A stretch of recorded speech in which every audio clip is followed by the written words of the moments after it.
Friends, जिस IPO का हम बेसब्री से इंतज़ार कर रहे थे, आखिर उसका दिन आ ही गया और मुझे लगता है ये आईआरसीटीसी की तरह मल्टीबैगर साबित होगा आने वाले दिनों में। और जो अभी इसका प्राइस बैंड 60 रुपये के आसपास रखा गया है, यहाँ से 3 गुना हो जाए तो भी मुझे कोई आश्चर्य नहीं होगा।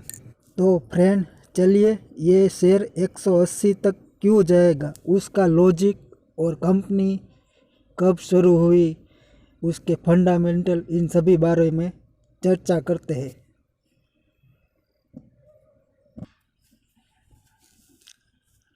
फ्रेंड्स, इस कंपनी के काम के बारे में तो आप सबको पता ही होगा। बर्गर, चिप्स वगैरह बेचते हैं और इस कंपनी ने अपना पहला रेस्टोरेंट नवंबर 2014 में खोला था और अभी पिछली तिमाही यानी कि सितंबर 2020 तक 261 रेस्टोरेंट 57 सिटी में भारत के अंदर थे और अगले आने वाले 2025 तक कंपनी का ये प्लान है कि 700 रेस्टोरेंट तक कंपनी का विस्तार किया जाए।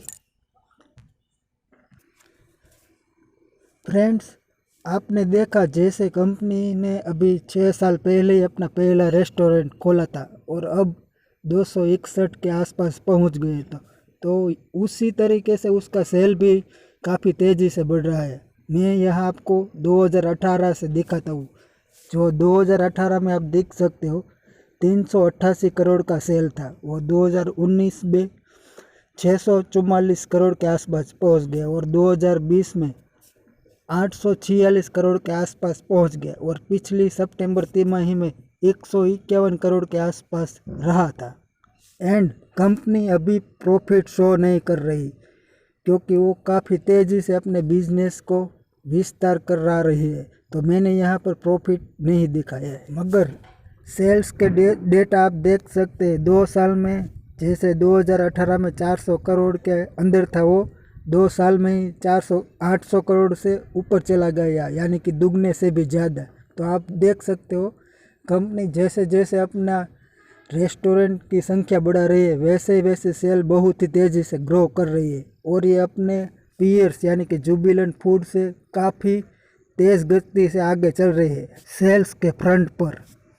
और यही तेज़ी को बरकरार रखने के लिए कंपनी आईपीओ ला रही है, जो कि 810 करोड़ का आईपीओ साइज़ है और फ्रेश इश्यू 650 करोड़ के आसपास है, जिसमें से कंपनी 165 करोड़ का जो पिछले दिनों में जो रेस्टोरेंट खोला उसके ऊपर जो लोन लिया था वो चुकाने में करेगी। और अगले आने वाले दिनों में मैंने आपको बताया पहले कि 2025 तक 700 रेस्टोरेंट खोलने की कंपनी प्लानिंग करे, तो उन सब कार्यों में इस्तेमाल करेगी। और इसके अलावा 360 करोड़ जो पुराने शेयर होल्डर है वो अपना हिस्सा बेच रहे हैं और कुल शेयर 13 करोड़ 50 लाख के आसपास इश्यू करवा रहे हैं।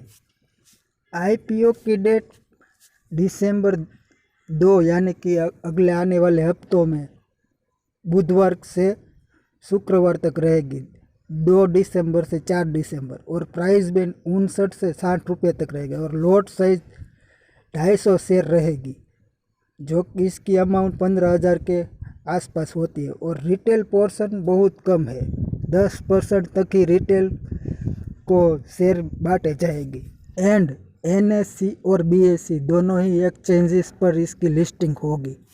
फ्रेंड्स, कंपनी और आईपीओ सब्सक्रिप्शन की डिटेल के बारे में तो मैंने आपको सब कुछ बता दिया। अब हम हमारे मुद्दे पर आते हैं, हमारे काम की बात पर आते हैं कि 180 तक का टारगेट मुझे इस शेयर में आता हुआ क्यों दिखाई दे रहा है।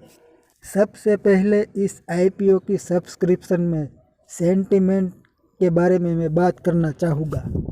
सेंटिमेंट तो बहुत ही पॉजिटिव रहेगा क्योंकि कंपनी ने जो पिछले सालों में ग्रोथ दिखाई है, जो 2 साल में अपनी सेल्स 2 गुना से ज़्यादा बढ़ा दी गई है। एंड कंपनी ने अपने आने वाले 5 साल का रोड मैप भी बाज़ार में रखा है। इसके अलावा इसकी पीयर्स जैसे कि जुबिलेंट, उसमें पिछले दिनों में जो इन्वेस्टर को बहुत अच्छा रिटर्न मिला है। तो इन सब वजह से सेंटिमेंट इस शेयर में काफ़ी अच्छा रहने वाला है और पब्लिक काफ़ी बढ़ चढ़ कर सब्सक्रिप्शन करेगी, ऐसी मेरी उम्मीद है। और अगर सब्सक्रिप्शन में कोई नया रिकॉर्ड बन जाए तो भी कोई आश्चर्य की बात नहीं होगी। अब हम बात करते हैं ये शेयर मुझे 180 तक यानी कि आईपीओ प्राइस बैंड से 3 गुना होता हुआ क्यों दिख रहा है, ऐसा मेरा अनुमान क्यों है, तो उस बारे में मैं थोड़ी चर्चा करना चाहूँगा। फ्रेंड्स, किसी भी कंपनी के शेयर के प्राइस प्रेडिक्शन के लिए सेल्स, प्रॉफिट और बैलेंस शीट जैसी बातों को आधार रखते हुए प्राइस प्रेडिक्शन किया जाता है। तो सेल्स तो इस कंपनी की काफ़ी अच्छी है और आईपीओ के ज़रिए जो पैसा आएगा वो कंपनी अपना डेप्ट रिड्यूस करने में यूज़ करने वाली है। तो बैलेंस शीट भी काफ़ी स्ट्रॉन्ग होगी, मगर कंपनी प्रॉफिट शो नहीं कर रही क्योंकि वो बहुत तेज़ी से अपनी कंपनी का विस्तार करने के लिए पैसा खर्च कर रही है। तो इस बात को मैंने साइड पे रखते हुए मैंने दूसरा लॉजिक यूज़ किया है जो मैं आपके साथ शेयर करना चाहूँगा। इस आईपीओ के प्राइस प्रेडिक्शन के लिए फ्रेंड्स मैंने जो लॉजिक बनाया है वो मैं आपको बताता हूँ। तो मैंने सेल्स के ऊपर जो और मार्केट कैपिटलाइजेशन का उपयोग करते हुए मैंने ये फॉर्मूला बनाया है।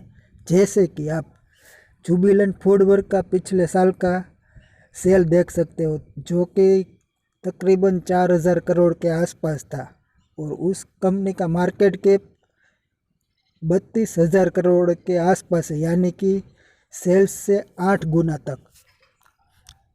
और इस कंपनी का जो आईपीओ इश्यू होने के बाद जो मार्केट कैप बनता है वो तकरीबन 1750 करोड़ के आसपास बनता है।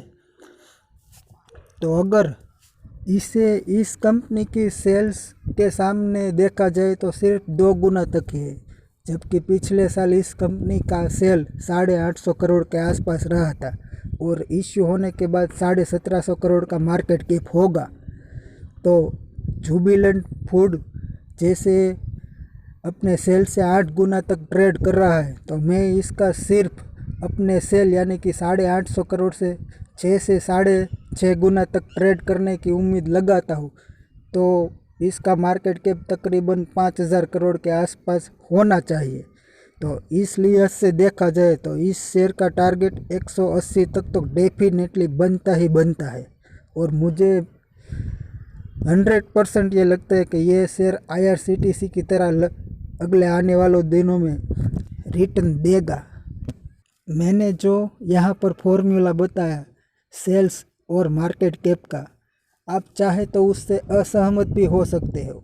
अगर आप चाहे ये फॉर्मूला आपको लगता है सही है तो आप अपने रिस्क पर इस शेयर में सब्सक्रिप्शन भी कर सकते हो। और मुझे तो लगता है अगले आने वाले दिनों में ये शेयर काफ़ी अच्छा रिटर्न देने वाला है और सेंटिमेंट भी इस शेयर की फेवर में है। तो अब आपकी मर्जी, आप चाहे वो निर्णय ले सकते हो। तो फ्रेंड्स, आज का वीडियो हम यहीं पर समाप्त करते हैं। मिलते हैं अगले वीडियो में।